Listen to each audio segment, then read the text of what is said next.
잔잔하고 아름다운 찬양이었습니다. 한 주 못 뵀는데 굉장히 오랜만에 뵙는 것 같습니다. 반갑습니다. 앞뒤 좌우로 한번 인사하시죠. 반갑습니다. 잘 오셨습니다. 감사합니다. 오랜만에 뵙는 분들도 있고요. 감사합니다.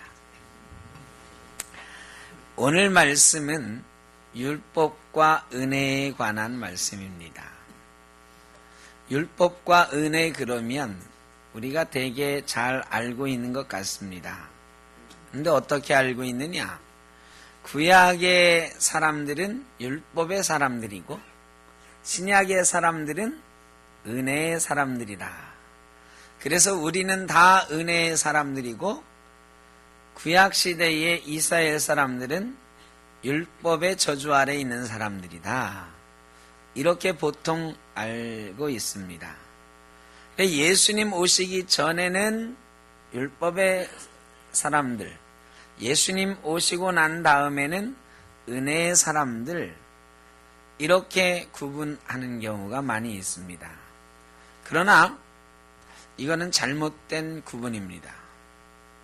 구약시대에 예수님 오시기 전에도 율법으로 말미암지 않고 믿음으로 의롭다 여김을 받은 사람들이 많이 있습니다.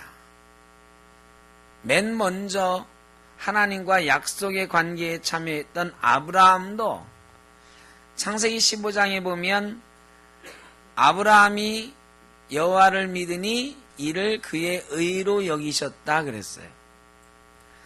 하나님을 믿으니까 하나님께서 그를 의롭다 여기셨다 그랬거든요. 히브리서 11장에 보면 믿음으로 노아는, 믿음으로 사라는, 믿음으로 이삭은, 믿음으로 라합은, 믿음으로 요셉은, 믿음으로 모세는 다 어느 시대 사람들이죠? 구약시대 사람들입니다. 구약시대의 사람들도 믿음으로 의롭다 여기심을 받은 사람들이 많이 있어요. 그러니까 예수님 오시기 전에는 다 율법이고 예수님 오고 난 다음에는 다 은혜다. 예수님 오기 전 사람들은 다 율법에 사로잡힌 사람들이고 예수님 오시고 나서 예수 믿은 우리는 다 은혜 안에 있는 사람이다. 이렇게 생각하는 것은 오해입니다. 구약시대의 사람들이 율법 아래 있다 이렇게 생각하는 건 나하고는 상관없으니까 조금 제쳐놓더라도 나는 예수 믿었으니까 율법에 있는 사람이 아니고 뭐에 있는 사람이다? 은혜에 있는 사람이다. 이렇게 생각하는 건 착각이다. 예수 믿은 사람 중에도 예수님 오시기 전에 구약시대에도 율법이 아니고 믿음으로 의롭다 여김을 받은 사람들이 많이 있는 것처럼 예수 믿는다고 생각하는 우리 가운데에도 믿음으로 은혜 안에 들어가 있지 못하고 여전히 뭐에 사로잡혀 있는? 율법에 사로잡혀 있는 사람들도 많이 있다. 여러분은 어떠십니까? 여러분은 율법 아래 있는 사람들입니까?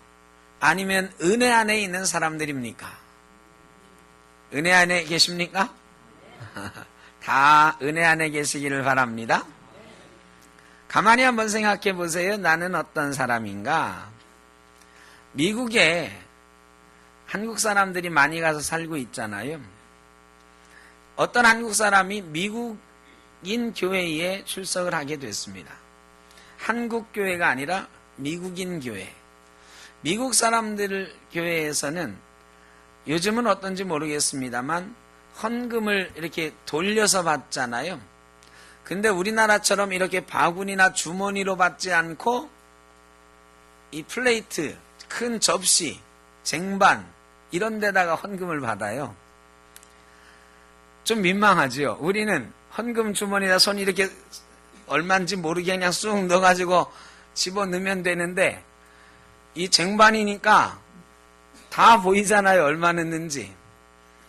이 한국 사람이 미국 교회 예배에 참여하면서 오늘은 1달러 헌금을 해야 되겠다 생각을 했어요. 보통 1불씩 헌금을 주일 헌금합니다. 그런데 이 사람이 준비를 안 해갔어요. 당연히 있겠거니 하고 지갑을 봤는데 1달러짜리가 없고 10달러짜리만 있는 거예요. 헌금 시간이 됐습니다. 이 쟁반이 자기 앞에 막 돌아오는데 계속 고민을 하는 거죠. 그러다 결국은 어떻게 해요? 남들이 다 보고 있으니까 10달러짜리를 쟁반 위에 놓고 멈칫멈칫하면서 마음속으로는 야, 이거 거실러 가고 싶은데 차마 헌금을 거실러 갈 수는 없다 싶어서 10불을 그냥 놓고 말았어요. 그런데 이 쟁반이 돌아가는 걸 이제 계속 보는 거죠. 이 사람도 보는데 저 옆에 가더니 어떤 미국 사람이 헌금을 하는데 그 사람도 10달러짜리를 내더니 당당하게 9달러를 거실러 가는 거예요. 이 한국 사람이 속으로 아차 했어요. 어떤 생각을 했을까요? 나도 거슬러 갈 건데.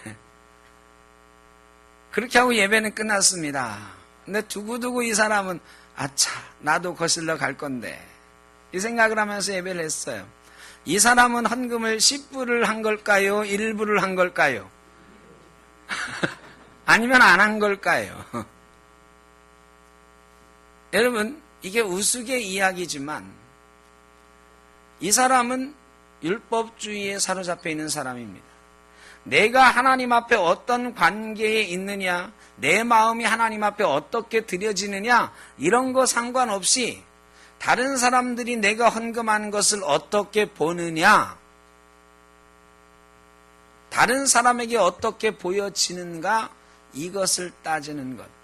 여러분, 이게 율법주의예요. 율법주의가 뭐 다른 게 아니에요. 하나님 앞에 나와 하나님과의 관계 속에서만 하나님 앞에 보여지는 것을 중요하게 여기지 않고 다른 여러 가지 형식들과 사람들의 눈초리와 체면 이런 것들 형식에 사로잡혀서 하나님 앞에 보여지려고 하는 것, 이런 게 바로 율법에 사로잡혀 있는 사람들, 율법주의적인 존재 양식을 가지고 있는 사람들이다. 여러분, 우리는 어떻습니까? 여전히 우리는 은혜 안에 있는 사람들입니까? 아니면 때때로 율법주의에 우리도 빠져 있는 사람입니까? 예수 믿고 다 은혜 안에 거하기를 원하지만 때때로 우리는 이런 율법주의에 사로잡혀 있을 경우가 있습니다. 10절에 보면 무릇 율법 행위에 속한 자들은 저주 아래 있다 그랬어요. 저주 아래 있는데 그 저주는 뭔가 기록된 바 누구든지 율법책에 기록된 대로 모든 일을 항상 행하지 아니하는 자는 저주 아래 있는 자라 하였습니다. 여러분, 율법 아래 있는 게 저주 아래 있는 건데 그 저주 아래 있는 이유가 뭐냐? 여기서 단어 두 개가 중요해요. 모든이라는 단어와 항상이라는 단어예요. 여러분, 율법을 지키는 건 좋은 겁니까? 나쁜 겁니까? 근데 율법주의에 빠져있다 좋은 것 같아요? 나쁜 것 같아요? 별로 안 좋은 것 같거든요. 율법주의에 빠져있다 이거가 어떤 거냐? 모든 일을 항상 지켜야 된다라는 강박관념에 빠져있는 거예요. 여러분, 모든 율법을 다 지킬 수 있습니까? 항상 지킬 수 있습니까? 모든 것을 항상 하려고 하니까 괴롭고 무거운 짐이 되고 그게 결국은 우리의 저주가 된다는 거야. 근데 이게 유대인들만 이렇게 율법에 빠져 있었느냐? 율법에 얽매여 있었느냐? 우리는 과연 안 그런가요? 우리가 예수 믿을 때 가끔 말이죠. 감기 걸릴 때도 있잖아요. 가끔은 사고를 당할 때도 있잖아요. 여러분, 자동차 사고 당해보신 적 있나요? 내보신 적 있나요? 저는 여러 번 내봤습니다. 여러분, 사업에 혹시 실패해 보신 적 있나요? 저 사업하다 망해 본 적도 있습니다. 그런데요, 예수 잘 믿는 사람이 갑자기 감기가 걸렸어요. 예수 잘 믿는 사람이 갑자기 사업에 실패했어요. 예수 잘 믿는 사람이 자동차 사고가 났어요. 근데 가끔은 그 사람들 중에 이렇게 생각하는 사람도 있습니다. 내가 왜 사고가 났을까? 내가 왜 사업에 실패했을까? 가만히 자기 생활을 복귀해 보는데, 아차, 내가 몇 달 전에 11조 한번 빼먹었구나. 감기가 들었어요. 아이고, 내가 며칠 전에 새벽기도 빼먹었네. 그래서 감기 걸렸지. 자동차 사고가 났네. 아이고, 내가 지난 주일에 예배 안 드리고 어디 놀러 갔다 왔더니 사고가 났네. 여러분, 이게 맞는 얘기 같으면서도 우리를 율법주의에 얽매이고 있는 그런 내용들이에요. 여러분, 하나님이요, 예배 잘 드리다가 한 주일 빼먹고 놀러 갔다고 자동차 사고 내서 이놈 하시는 분인가요? 11조 잘하다가 한 달 11조 못 드렸다고 사업 망하게 하시는 분인가요? 하나님은 그런 분이 아닌데 우리가 하나님을 그런 분이라고 생각해요. 그리고 그 하나님 앞에 내가 잘 보이기 위해서 11조 빼먹으면 안 돼, 예배 빼먹으면 안 돼. 그러면서 뭐라고 생각하느냐? 내가 11조 잘 하니까 내 사업이 잘 되는 거야. 내가 주일 예배 잘 드리니까 내가 사고 안 나고 자동차 운전 잘하고 다니는 거야. 내가 새벽기도 빼먹지 않고 잘 하니까 감기도 안 걸리고 우리 식구들이 다 건강한 거야. 여러분, 이게 맞는 얘기 같으나 내가 11조 잘해서 사업이 잘 되고 내가 주일 예배 잘 드려서 사고가 안 나고, 여러분, 이 사고의 중심은 누구예요? 하나님인가요? 난가요? 나예요, 나. 하나님이 나를 사랑하셔서 내 사업이 잘 되게 해주시니 감사합니다. 오늘은 사업이 조금 덜 됐지만 그래도 하나님이 지켜주실 줄 믿고 감사합니다. 이게 은혜에 사는 사람인데요. 뭐 하나 안 될 때마다 아이고, 내가 뭘 빼먹어서 11조 빼먹어서 예배 빼먹어서 기도 빼먹어서, 이거는요, 나 중심이에요. 하나님 중심이야. 나 중심. 내가 의로워서 잘 되는 거야. 잘 되면 내가 의로워서 잘 되고, 잘 안 되면 내가 뭘 빼먹어서 안 되고, 이게 율법주의에 사로잡힌 사람. 여러분, 근데 모든 일을 항상 우리가 잘할 수 있어요? 아니요. 여기 보면 모든 일을 항상 행하지 아니하는 자는 저주 아래 있는 자다 그랬어요. 율법의 저주가 바로 이거예요. 우리는 인간이기 때문에 모든 일을 항상 잘할 수 없어요. 모든 것을 하나님 뜻에 맞게 항상 할 수가 없어요. 그런데 그렇게 해야만 하나님께 복 받는다고 생각하는 것, 이게 바로 율법주의다. 그렇게 하지 못했을 때 죄의식을 느끼고 하나님이 나에게 벌 주실 거라고 벌벌 떠는 것, 이게 바로 율법주의에 있는 사람이에요. 은혜 안에 있는 사람은 안 그렇다. 은혜 안에 있는 사람은 어쩌다가 내가 실수했어도 주님, 제가 이렇게 실수를 했는데 용서해 주십시오. 그러면서 믿는 거죠. 뭘 믿어? 나 같은 죄인을 위해서 십자가 지신 주님께서 이 죄도 용서해 주실 줄로 믿습니다. 감사합니다. 이럴 수 있는 게 은혜 안에 있는 사람이에요. 그렇다고 해서요, 맨날 잘못하고 뉘우치고 잘못하고 뉘우치고 하는 얘기가 아니고, 잘하다가도 잘못할 수 있으나 그것이 율법주의에 사로잡혀 있는 사람은 그것이 저주로 다가오는 사람이고, 은혜 안에 있는 사람은 그저 하나님 앞에 나아가는 기회로 삼고 하나님의 은혜를 체험하는 기회로 삼게 된다는 것입니다. 은혜 안에 있는 저와 여러분 되시기를 간절히 바랍니다. 유대인들은요, 율법이 세상을 받쳐주는 기초라고 생각을 했어요. 율법을 지키는 사람들이 내세에 한 몫을 차지한다, 이렇게 생각을 했습니다. 그리고 율법을 지키는 사람들이 내세에 한 몫을 차지하고 이 땅에서는 아브라함의 자손으로서 복을 누린다, 이렇게 생각했습니다. 아브라함의 자손이라는 것, 유대인들이 생각하는 대단한 자부심이었거든요. 아브라함의 자손이 복을 받는 사람들이거든. 아브라함의 자손들이 하나님이 선택한 사람이거든.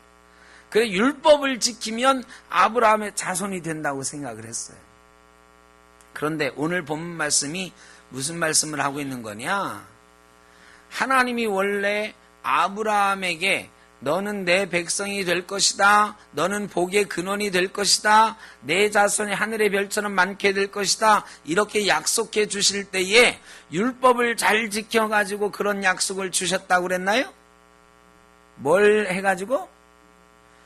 하나님을 믿으니 이를 그의 의로 여기셨다. 하나님을 믿으니 의로 여기시고 그 다음에 약속을 주신 거예요. 아브라함에게 주신 축복의 약속, 복의 약속은 뭐 때문에 온 거예요? 율법 때문에 온 게 아니고 행위 때문에 온 게 아니고 뭐 때문에 왔다? 믿음 때문에 왔다. 그런데 이스라엘 사람들은 하나님을 믿는 것과는 상관없이 뭐를 잘 지켜야? 율법을 잘 지키면 아브라함의 자손이 된대요. 지금 오늘 본문이 그러는 말씀하고 있네요. 그렇게 오는 게 아니다. 만약에 그게 맞다고 하면 하나님이 아브라함에게 주신 약속이 틀린 거다. 너 이 계약서를 왜 바꾸느냐. 하나님이 아브라함에게 써준 계약서에는 네가 나를 믿었으니까 너는 내 백성이 되고 너는 복의 근원이 될 것이다. 이렇게 계약서가 써 있단 말이죠. 그런데 이스라엘 백성들이 이 계약서를 바꿨어요. 하나님을 믿어서 하나님의 백성 되는 게 아니고 율법을 지켜서 하나님의 백성 된다고 계약서를 바꿔 썼다는 거예요. 여러분 계약서 많이 써보셨죠? 계약서 안 써보셨나요? 언제 써보셨어요? 이사할 때, 보통은 우리 다른 계약서는 별로 안 써보고 이사할 때 이 집 계약하잖아요. 계약서 많이 써봤죠. 저도 아직 나이가 많지는 않지만 이사한 거 따져보니까 10대 번 되는 것 같아요. 그때마다 계약서 다 썼잖아요. 근데 이 계약서 쓸 때요, 중도금, 계약금, 중도금, 잔금 이렇게 하잖아요. 근데 요거 안 지키면 어떻게 되죠? 이 잘못된 상대방을 만나면, 좀 나쁜 상대방 만나면요, 중도금 날짜 안 지키면 어떻게 돼요? 예, 계약금 떼야 돼. 계약금 떼야 돼. 약속 안 지켰어요. 그래서 내가 1일날 계약금을 주고 15일날 중도금 주고 30일날 잔금을 주기로 했어요. 근데 14일날이 됐는데 이 중도금을 마련을 못한 거야. 이 주인한테 사정해보려니 주인이 씨도 안 먹히게 생겼어요. 그래가지고요, 이 15일이라고 돼 있는 걸 칼로 이렇게 긁어내고 20일 이렇게 바꿨어.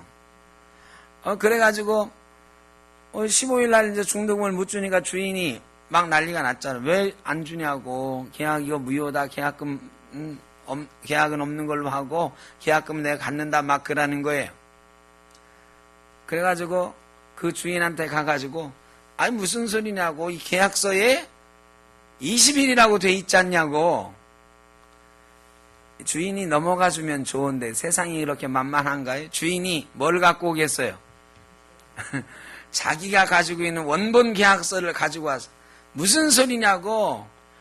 그러면서 이건 15일인데 이건 왜 20일로 돼 있어?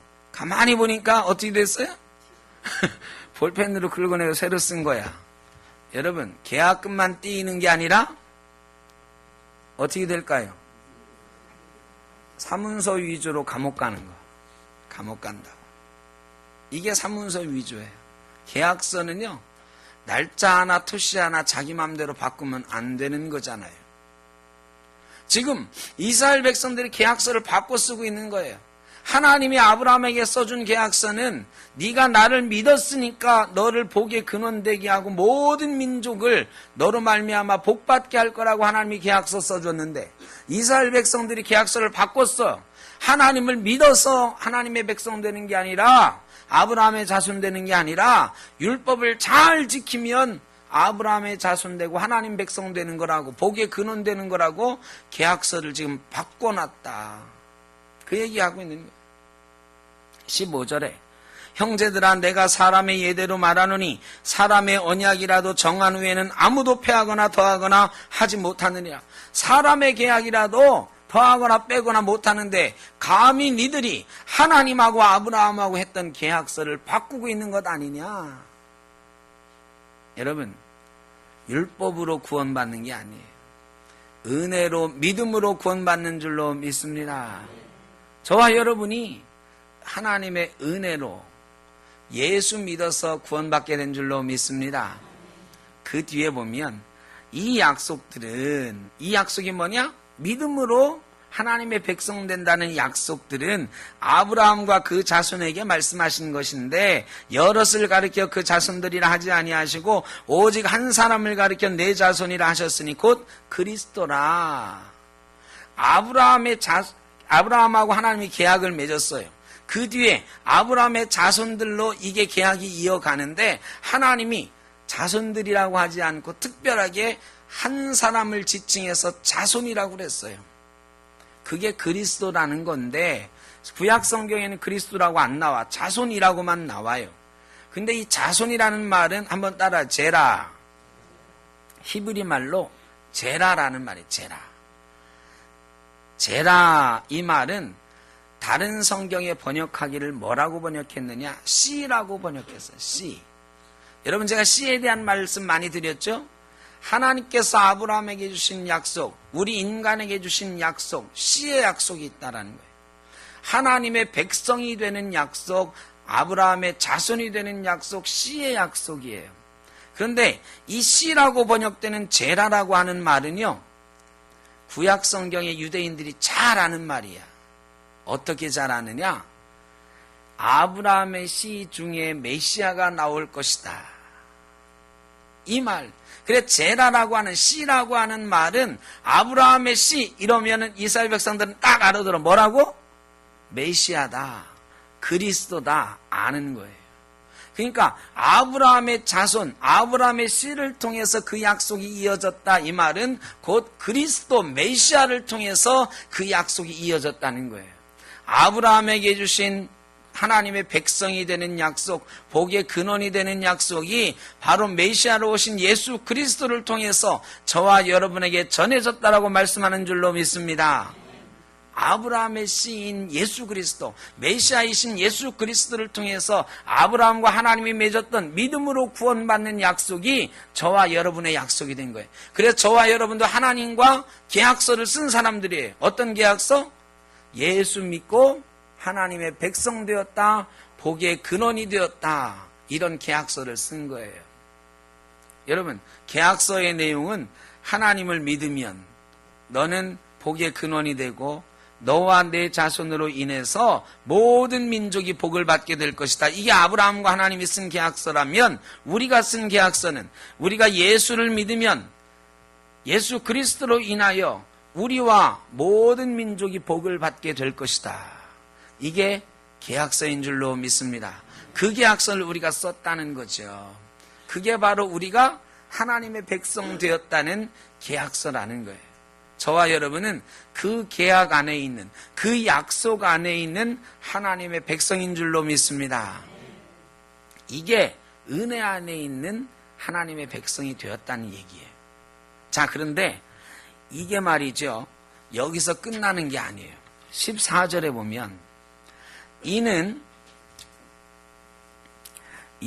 그리스도 예수 안에서 아브라함의 복이 이방인에게 미치게 하고, 자, 예수 안에서 말이죠, 아브라함의 복이 이방인에게 미치게 했어요. 또 우리에게까지 왔어요. 그런데 여기서 끝나는 게 아니라 우리로 하여금 믿음으로 말미암아 성령의 약속을 받게 하려 함이라.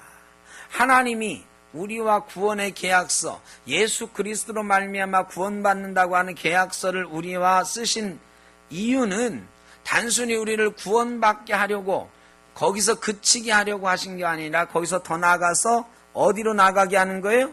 이 약속은 구원의 약속에서 어떤 약속으로? 성령의 약속으로 나아가는 것입니다. 여러분, 우리가 구원의 약속을 받은 사람들이라고 하면 성령의 약속에도 참여해야 되는 줄로 믿습니다. 저와 여러분이 구원받은 구원의 백성이에요. 이 구원받은 백성이라면 하나님께서 우리에게 또 주시는 약속이 있는데 바로 성령의 약속이다. 이 성령의 약속까지 나아가야 되는 줄로 믿습니다. 요엘서 2장 28절에 보면 그 후에 내가 내 영을 만민에게 부어주리니 너희 자녀들이 장래일을 말할 것이며 너희 늙은이는 꿈을 꾸며 너희 젊은이는 이상을 볼 것이며 그때 내가 또 내 영을 남종과 여종에게 부어줄 것이며 그랬어요. 그 후에 이거는요 바로 메시아가 이 땅에 오신 뒤에 이런 뜻이에요. 그러니까 메시아가 오신 후에 믿음으로 우리가 구원의 역사에 참여하면 그 뒤에 성령을 우리에게 부어주시는데 성령을 우리에게 부어주시면 우리가 장래일을 말하고 이상을 말하고 꿈을 꾸게 될 것이라고 하나님은 말씀하고 계시는 것입니다. 성령의 약속은 장래일을 말하는 것, 하나님의 일을 말하는 거예요.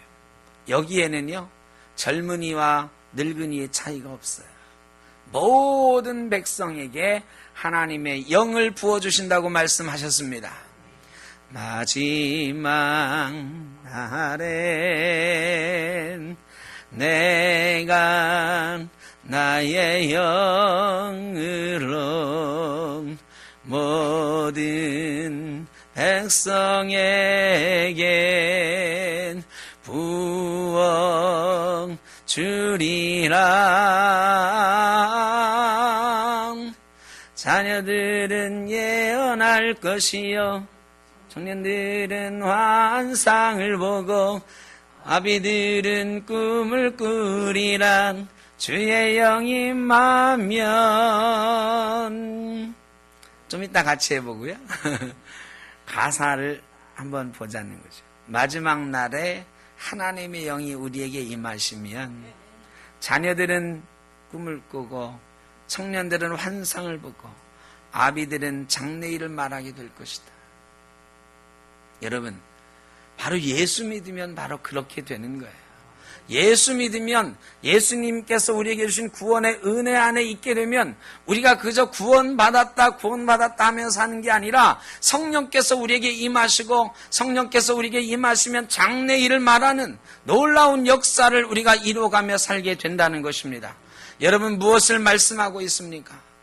그저 매일매일 어렵구나 힘들구나 괴롭구나 이런 말씀하며 살면 은혜의 사람이 아니잖아요. 구원하게 하셨으니 구원 주셨으니 감사합니다. 나 같은 죄인 살리셨으니 감사합니다. 은혜의 자리에 있는 사람이잖아요. 더 나아가서 하나님 내 인생이 이렇게 되어질 줄로 믿습니다. 내 인생을 통해서 하나님의 나라를 이루실 줄로 믿습니다. 우리의 자녀들을 통해서 하나님의 나라를 이루실 줄로 믿습니다. 샘터교회를 통해서 하나님의 나라를 이루실 줄로 믿습니다. 이 나라 이 교회를 통해서 하나님의 역사를 이루실 줄로 믿습니다. 장래일을 말하는 하나님 나라의 일을 말하는 그런 백성이 될 것이다. 여러분 우리가 예수 믿는 사람이에요. 율법에 사로잡혀 있는 사람이 아니고 믿음으로 구원받고 은혜의 자리에 있는 사람들이에요. 성령의 약속에 나아가는 사람들, 우리의 입을 열어서 하나님 나라의 일을 말하고 꿈을 말하고 이상을 말하고 비전을 말하는 사람들이 되어야 될 줄로 믿습니다. 그게 하나님이 우리에게 주신 복이라. 우리 지금의 자리에서 머물러서 그저 우리의 삶을 이야기하는 그런 사람들이 아니라 장래의 일을 하나님께서 나를 통해서 우리 교회를 통해서 우리 민족을 통해서 우리 가정을 통해서 어떤 일을 이루실 건지를 말하는 그런 사람들이 되어지는 것, 하나님께서 우리에게 주신 약속인 줄로 믿습니다. 그 약속 위에 우리가 서 있는 거예요. 저와 여러분이 그 약속 위에서 하나님 나라의 일을 꿈꾸고 하나님 나라의 일을 말하고 우리 가정과 교회에 이루실 하나님의 일을 바라보는 역사 있기를 간절히 바랍니다. 제가 종교개혁지를 짧은 시간이지만 돌아보면서 네 분의 일대기를 쭉 훑어봤어요. 얀 후스, 마틴 루터, 존 칼빈, 쯔빙글리, 이 종교개혁자들의 이 발자취를 따라서 쭉 다녀봤는데 여러분 이 믿음이 이 은혜의 복음이 우리에게 전해지기까지요 그냥 전해진 게 아니더라. 정말로 죽음 앞에서도 화형을 당하면서도 주님 내가 이 자리에 서 있습니다. 주님 나는 이것을 번복할 수가 없습니다. 꿈을 꾸면서 장래일을 말했던 그런 사람들 덕분에 우리가 이 자리에 있게 된 것이다. 후스라고 하는 분은요 제가 오늘 오후 예배 때 소개를 더 자세히 할 겁니다만 마틴 루터보다 100년 전에 종교개혁 운동을 시작했던 분이죠. 근데 이 후스라는 분이 화형을 당했어요. 그 그림이 있는데 정말 생생합니다. 산 사람을 그냥 장작더미에 묶어놓고 불을 태우는 거예요. 그런데요, 이 후스가 불에 타면서 계속 복음을 선포합니다. 복음을 선포하는데요, 불타는 소리가 안 들렸다 그랬어요. 후스가 선포하는 복음의 소리에 묻혀가지고요, 주변의 소리들이 들리지 않았다 그랬어요. 후스가 그런 얘기를 했어요. 지금은 후스의 이름의 뜻이 거위래요. 거위. 지금은 당신들이 거위 한 마리를 태우지만 100년 뒤에는 백조가 나타나서 이 복음을 선포하게 될 것인데 그 백조는 결코 죽지 않으리라. 여러분, 그리고 정확하게 100년 뒤에 마틴 루터가 비텐베르크 성당에 95개조 반박문을 붙이고 종교개혁이 시작됐어요. 그 개혁자들의 미래를 말하는, 장래일을 말하는, 하나님 나라의 일을 말하는, 복음을 말하는 그들의 입술과 그들의 사명 때문에 우리도 복음을 받게 되었다. 여러분, 우리도 복음에 비친 자들이죠. 선교사들이 우리에게 복음을 전해줬고, 우리 조상들이 우리에게 복음을 전해줬고, 우리의 부모님들이 우리에게 복음을 전해줬고, 믿음의 선배들이 목숨으로 지킨 복음을 우리에게 전해줬어요. 그리고 우리가 은혜로 그 복음을 받았어요. 그러나 은혜 안에 머물지 말고 이제 우리도 이 받은 복음, 우리의 입술로 장래일을 말하는, 하나님 나라의 일을 말하는 바로 성령의 약속 위에 서야 될 줄로 믿습니다. 그러면 제가 외국에 나가 있는 동안 참 괴로운 소식을 많이 들었거든요. JTBC, SBS 막 우리 교단 교회를 비난하는 온갖 뉴스들이 막 넘쳐나. 여러분, 이 암울한 시대에, 교회가 빛을 잃어가는 시대에 여러분, 누가 이 복음의 빛을 다시 밝힐 수 있겠습니까? 큰 교회들? 큰 목사님들? 아닙니다. 성령의 약속에 서 있는 사람들, 바로 성령의 약속 위에 서 있어서 하나님 나라의 일을 말하는 우리 성도들이, 우리 교회들이 이 땅에 복음의 빛을 다시 밝히게 될 줄로 믿습니다.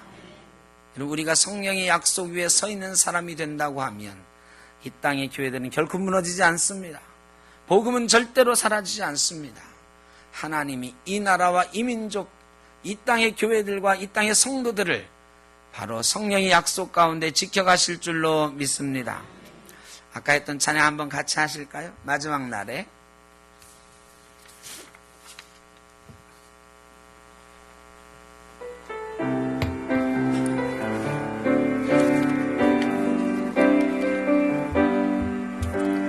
마지막 날엔 내가 나의 영으로 모든 백성에겐 구원 주리라. 자녀들은 예언할 것이요 청년들은 환상을 보고 아비들은 꿈을 꾸리라. 주의 영이 임하면 자녀들은 예언할 것이요 청년들은 환상을 보고 아비들은 꿈을 꾸리라. 주의 영이 임하면 성령이여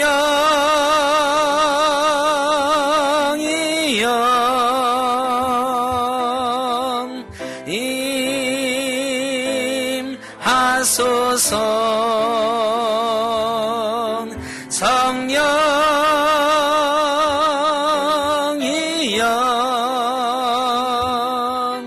우리에게 임하소서. 성령이여, 성령이여